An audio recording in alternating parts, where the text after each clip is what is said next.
Yvan, is cooking an art? Absolutely, it can be. Yes. Not necessarily, but I think it can be. How can it be?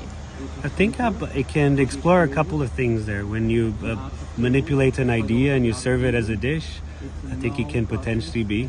I think you can treat emotions. You can treat emotions like in a dish, for example, and perhaps convey negative emotions with food that is tasty.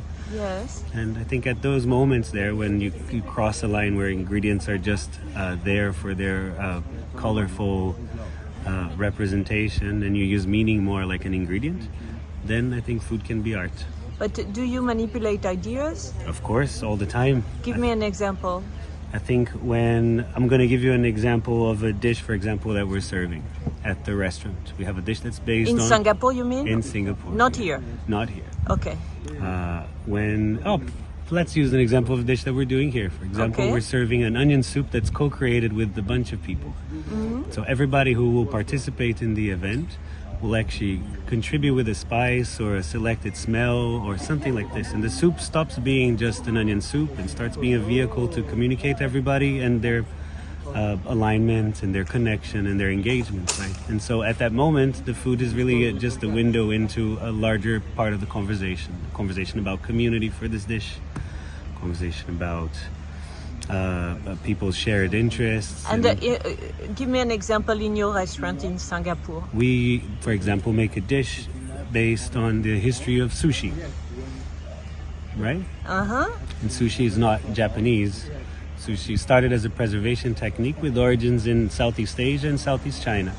The Japanese came to call this nara sushi 1,000 years before the sushi gained its kind of stature as we know it today, edomai sushi, right? But it was done first in Japan, right? No, not at all. 1,000 years before that preservation technique already existed in places like China, Malaysia, Indonesia. Malays have a dish called pekasam, for example, which is just like the original sushi, a preservation technique of fish buried in rice and salt and fermented. And so in the restaurant, we make a dish that conveys this unbroken link, the journey of rice, of Buddhism, of Taoism across the Asian landscape into Japan that eventually evolved into sushi. We communicate that. How do you communicate? With our selection of ingredients, for example. They're ingredients that inspire, for example, a more Southeast Asian profile taste, right? Things like ginger flower, for example, which is very much from that neck of the woods. Turmeric and things like this.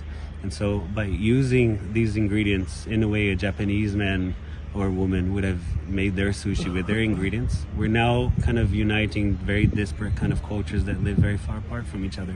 And people can feel it when they Absolutely. eat it? Yeah. You think so? So they think Absolutely. there's something different from the originals, the sushis they know. Absolutely. But they can't explain it? Yeah, that's precisely the point. I think the intention is to try to communicate universals, right? And I think we're managed to do that with the ingredients that we choose. And yourself, you come from where? I'm from Brazil. Which is a miscegenação country. I am that. Like my mom's side is Syrian, Lebanese, Italian, and Spanish. Wow. My dad's side is German and Russian, and so I'm an example of a lot of Brazilians, I guess.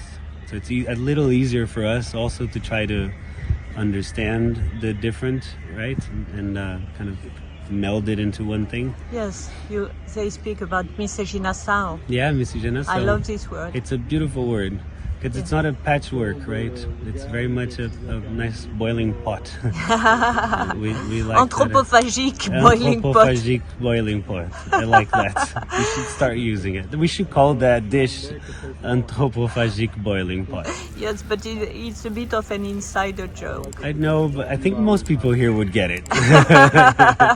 Merci. De rien.